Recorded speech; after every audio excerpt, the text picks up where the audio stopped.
श्री शिवाय नमस्तुभ्यम ओम नमः शिवाय। आप सभी को चैत्र अमावस्या की ढेरों शुभकामनाएं। आज चैत्र मास की अमावस्या तिथि है और शनिवार का दिन है। इसीलिए शनिवार के दिन पड़ने के कारण यह अमावस्या शनिश्चरी अमावस्या कहलाएगी। तो आइए बड़ी ही श्रद्धा और प्रेम पूर्वक इन कथाओं का श्रवण करते हैं। एक बार प्रेम पूर्वक बोले श्री हरि विष्णु भगवान की जय, भोलेनाथ की जय। शनिश्चरी अमावस्या की पौराणिक व्रत कथा के अनुसार सूर्यदेव की दो पत्नी थी, संज्ञा और छाया। संज्ञा भगवान विश्वकर्मा की पुत्री थी। जब इनका विवाह सूर्यदेव से हुआ तो वह सूर्यदेव के तेज को सहन नहीं कर पाई और एक दिन देवी संज्ञा अपनी प्रतिरूप छाया को ले आई और उसे अपनी जगह पर रहने के लिए कह दिया। छाया सूर्यदेव की पत्नी बनकर वहीं पर रहने लगी, क्योंकि वे रंग, रूप, गुण और आकार में बिल्कुल संज्ञा की ही हूबहू थी। दूसरी ओर संज्ञा खुद को धरती पर आकर अश्व रूप में आकर वहां पर रहने लग गई और वहां पर तपस्या करने लगी। सूर्यदेव के तेज को छाया भी सहन नहीं कर पा रही थी। एक दिन जब सूर्यदेव छाया के पास संतान प्राप्ति की इच्छा से आए तो उनके तेज को देखकर छाया का रंग काला पड़ गया और वह गर्भवती हो गई। छाया के पुत्र के रूप में भगवान शनिदेव का जन्म हुआ। जिस दिन शनिदेव का जन्म हुआ उस दिन शनिवार और अमावस्या तिथि थी। इसीलिए ही शनि अमावस्या का धार्मिक दृष्टि से विशेष महत्व है। शनिदेव को देखकर सूर्यदेव को क्रोध हो आया, क्योंकि उनका रंग श्याम था। सूर्यदेव ने संज्ञा से कहा कि यह मेरा पुत्र नहीं हो सकता। उसके बाद सूर्यदेव को यह भी पता चला कि उनकी पत्नी संज्ञा के स्थान पर काफी दिनों से छाया रह रही है। इसीलिए इस सत्य को जानकर सूर्यदेव छाया पर और अधिक क्रोधित हुए। साथ ही सूर्यदेव शनि और छाया को छोड़कर अपनी पहली पत्नी संज्ञा की तलाश में चले गए। शनिदेव जब बड़े हुए तो उन्होंने स्वयं को सूर्यदेव से भी अधिक प्रभावशाली और ताकतवर बनने का प्रण किया और भगवान शिव की कठोर तपस्या करने लगे। शिवजी ने शनिदेव की तपस्या से प्रसन्न होकर शनिदेव को सभी ग्रहों में न्यायाधीश और दंडाधिकारी का पद प्रदान किया। शिवजी ने भी यह वरदान दिया कि हे शनि, नवग्रहों में तुम्हारा विशेष स्थान होगा और तुम्हारा विशेष सम्मान होगा। तुम्हारे न्याय से तीनों लोकों में कोई भी नहीं बचेगा। तुम सभी जीवों के कर्मों को देखते हुए कर्मों के अनुसार ही न्याय करोगे। शिवजी से यह वरदान पाकर शनिदेव नवग्रहों में विराजित हो गए, साथ ही साथ पूजित भी हुए।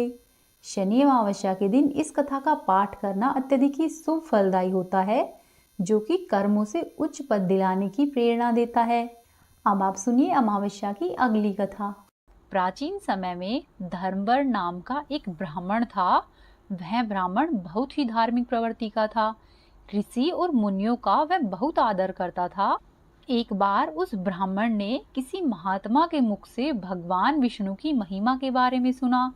जब ब्राह्मण ने सुना तो उसे पता चला कि भगवान विष्णु के नाम को जपने से ज्यादा पुण्य किसी भी कार्य में नहीं है। धर्मवर ने इस बात को आत्मसात कर लिया और इस तरह से उसका मन सांसारिक जीवन से भी दूर हो गया। वह केवल श्रीहरि के चरणों में ही लीन रहता और भक्ति करता। इसी तरह से वह जगह जगह पर जाता, साधु संतों से मिलता और घूमता रहता। वह दिन भर श्रीहरि के नाम का जाप करता। एक दिन भ्रमण करते करते धर्मवर ब्राह्मण पितृलोक में पहुंच गया। वहां पर उस ब्राह्मण ने अपने पितरों को बहुत अधिक कष्ट में देखा। उन्हें कष्ट में देखकर उसका कारण पूछा तो पितरों ने उस ब्राह्मण को बताया कि हमारी हालत के जिम्मेदार तुम हो। तुम्हारे संन्यास लेने के कारण ही अब कोई भी हमारे पिंडदान करने वाला शेष नहीं है। धर्मवर्ण को इस बात के लिए बहुत अधिक दुख हुआ। तब उसके पितरों ने कहा कि तुम ऐसा करो, वापस जाकर गृहस्थ जीवन की शुरुआत करो, संतान उत्पन्न करो और वैशाख अमावस्या के दिन विधि विधान से पिंडदान करना। यदि तुम ऐसा करोगे तभी हमें सभी प्रकार के कष्टों से छुटकारा मिलेगा। पंडित धर्मवर्ण ने अपने पितरों को वचन दिया और वहां से वह वापस आ गया।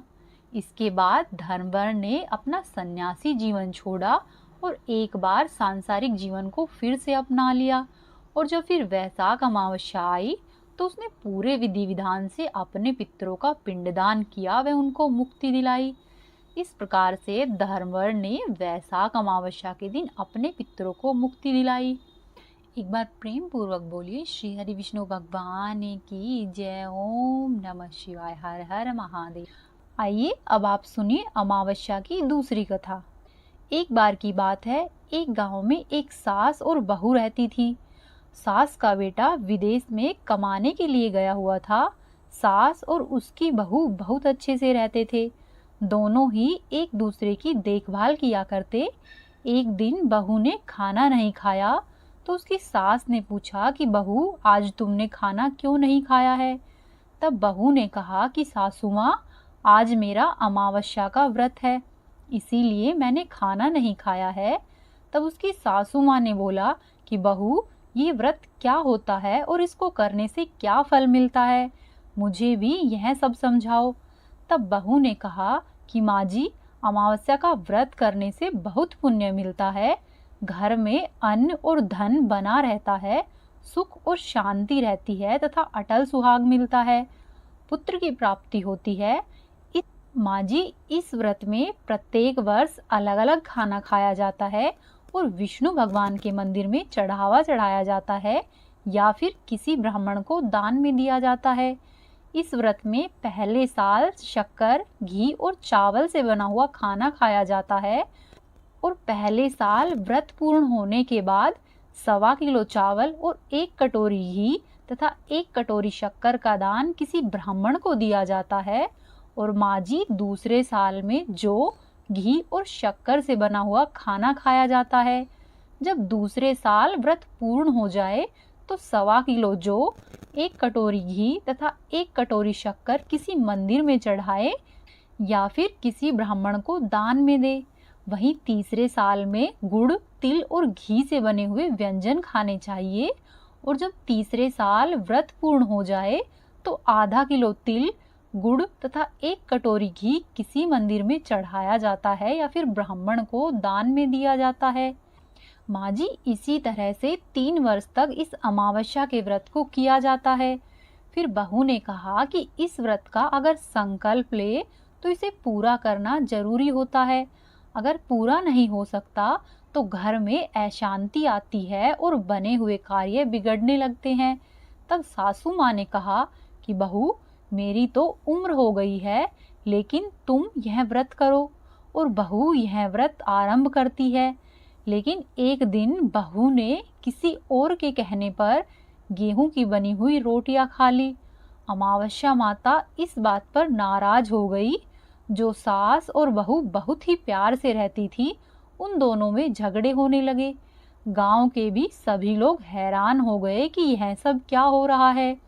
सास अपनी बहू से कहने लगी कि तुम जब से हमारे घर में आई हो, तब से हमारे घर की लक्ष्मी चली गई है, तुम हमारे घर के लिए शुभ नहीं हो। तब बहू ने कहा कि माँ जी, आपके घर की लक्ष्मी चली गई है तो मुझे बताओ, मैं लक्ष्मी को वापस लेकर आऊंगी। तब सासू माँ ने कहा कि लक्ष्मी तुमको समुद्र के बीच में भगवान विष्णु के पैर दबाते हुए मिलेगी। तब बहू ने इतना सुना और बहू यह कहकर चली कि माँ जी, अब जब तक मैं लक्ष्मी को लेकर नहीं आऊंगी तब तक मैं इस घर में पैर नहीं रखूंगी। इतना कहकर बहू लक्ष्मी जी की खोज में निकल जाती है। जब बहू लक्ष्मी की खोज में निकलती है तब वह रास्ते में चलती हुई जाती है तो रास्ते में सबसे पहले उसे एक गाय माता मिलती है। गाय माता बहू से पूछती है कि तुम कहाँ पर जा रही हो? तब बहू ने कहा कि हे गाय माता, मेरी सासू माँ मुझसे कहती है कि मेरे आने से उनके घर में अन्न और धन की कमी हो गई है और उनके घर की लक्ष्मी मेरे आते ही चली गई है। तो हे गाय माता, मैं घर की लक्ष्मी को वापस लाने जा रही हूँ। तब गाय माता ने कहा कि हे बेटी, अगर तुम जा रही हो तो भगवान से मेरे बारे में भी पूछ लेना। तब बहू बोलती है कि ठीक है गाय माता, बताओ मैं आपके बारे में भगवान से क्या पूछूं। तब गाय माता बोलती है कि मेरा जब भी बछड़ा होता है वह मर जाता है, वह जिंदा नहीं रहता। तुम भगवान से पूछ लेना कि मेरे साथ ऐसा क्यों हो रहा है, मैंने ऐसे कौन से कर्म किए हैं। तब बहू बोली कि ठीक है गाय माता, मैं आपके बारे में भगवान से जरूर पूछूंगी। यह कहकर बहू वहां से आगे बढ़ जाती है। जब बहू आगे जाती है तो उसे रास्ते में एक घोड़ी मिलती है जिसके गले में घंटी बंधी हुई होती है। घोड़ी ने कहा कि बेटी, तुम मेरे दुख का निवारण भी भगवान से पूछ लेना। तब बहू ने कहा कि जरूर पूछ लूंगी। ऐसा कहकर बहू आगे बढ़ती है और आगे जाते ही बहू को एक अंधा और बहरा बुजुर्ग मिलता है। वह भी बहू से अपनी समस्या भगवान से पूछने के लिए कहता है। तब बहू उसकी समस्या भी भगवान से पूछने का कहकर आगे बढ़ती है। आगे जाते ही बहू को एक बूढ़ी औरत मिलती है जो हाथ और पैर से अपाहिज होती है। वह भी बहू से अपनी समस्या भगवान से पूछने के लिए कहती है। तब बहू उसकी समस्या को भी भगवान से पूछने के लिए तैयार हो जाती है और फिर वह आगे बढ़ती है।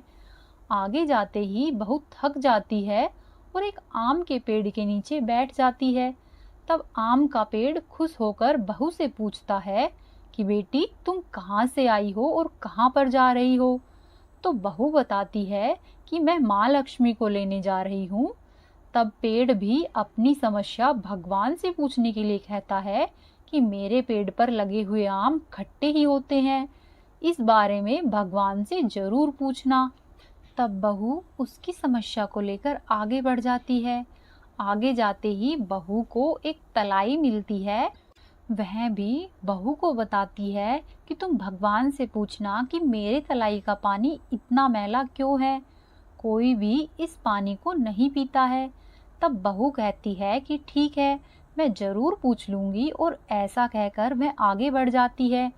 बहू बहुत दिनों तक जंगल में चलती रहती है। चलते चलते वह बहुत थक जाती है।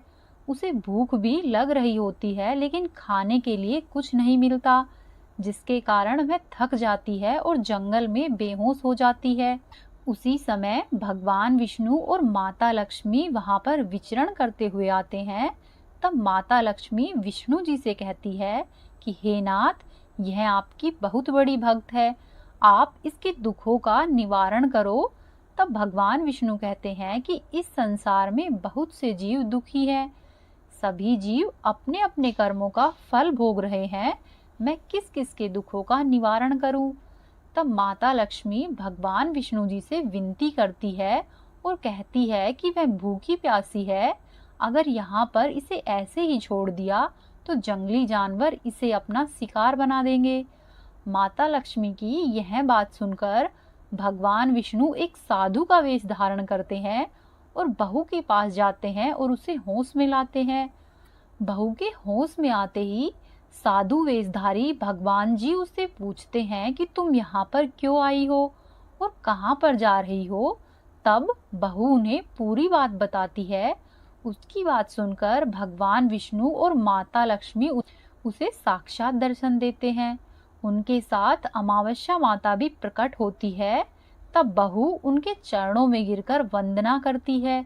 अमावस्या माता बहू को कहती है कि बेटी, तूने मेरे व्रत को खंडित किया है, इसी की तुमको सजा मिली है, लेकिन अब मैं तुम्हें माफ करती हूँ। तुम घर पर जाओ, तुम्हारा घर अन्न और धन से सदा ही संपन्न रहेगा। तुम्हारा घर भी सुंदर महल में बदल जाएगा और तुम्हारी सभी मनोकामना पूर्ण होगी। यह सब होने के पश्चात बहू रास्ते में जो जो भी मिला था उन सभी के दुखों का निवारण करने के लिए भगवान से विनती करती है। तब भगवान विष्णु बोलते हैं कि गाय ने कभी भी अपना दूध किसी को भी नहीं पिलाया, इस वजह से उसके बछड़े जिंदा नहीं रहते हैं। तुम उसका दूध पी लेना, उसके बाद से उसके बछड़े जिंदा रहने लगेंगे। और वह घोड़ी पिछले जन्म में आटा पीसने वाली महिला थी, वह किसी को भी आटा नहीं पीसने देती थी, इसीलिए ही उसके गले में चक्की के पाट बंधे हुए हैं। तुम उसके पाट खोल देना, जिससे कि वह बिल्कुल ठीक हो जाएगी। और वह बुजुर्ग कभी भी भगवान के मंदिर में नहीं गया था और ना ही उसने कभी भी भगवान के भजन सुने थे।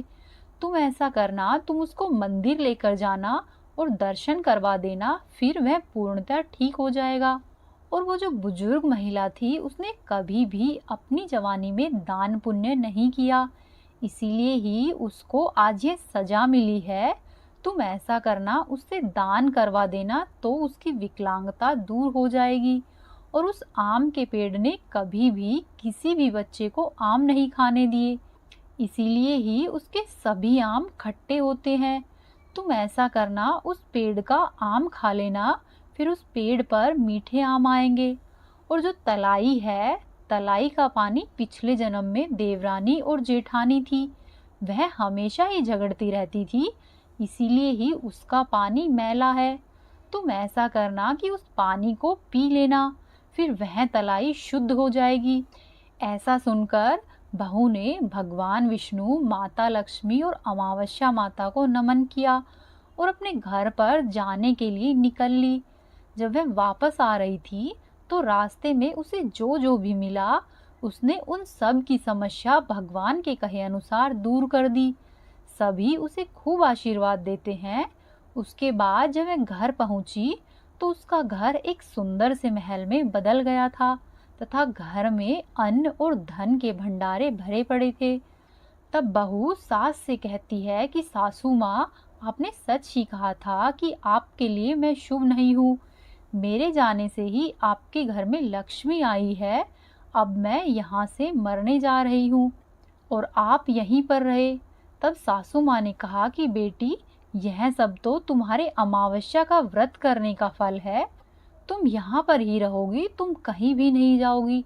ऐसा कहकर सास ने बहू को घर के अंदर बुलाया। फिर सास और बहू खुशी खुशी रहने लगे। फिर कुछ दिनों बाद ही उसका बेटा भी विदेश से वापस लौट आया और घर में यह सब देखकर बहुत ही खुश हुआ। तब उसकी माँ ने अमावस्या का व्रत करने की सारी बातें कह सुनाई। उसके बाद से वो लोग खुशी खुशी रहने लगे। हे अमावस्या माता, जैसा आपने बहू और सास को दिया है वैसा ही सबको देना। सबके घर में अन्न और धन के भंडारे भरे रखना। जो भी इन व्रत कथाओं को पढ़े या सुने, उसकी हर प्रकार की मनोकामना पूर्ण करना। बोलो अमावस्या माता की जय, बोलो लक्ष्मी नारायण की जय। ओम नमः शिवाय। हर हर महादेव। ये थी आज की कथाएं। उम्मीद है आपको पसंद आई होगी। आपसे एक निवेदन है, यदि आपने अभी तक चैनल को सब्सक्राइब नहीं किया है तो चैनल को सब्सक्राइब कर ले, वीडियो को लाइक करें और वीडियो को शेयर करें। आपका दिन शुभ और मंगलमय हो। राधे राधे।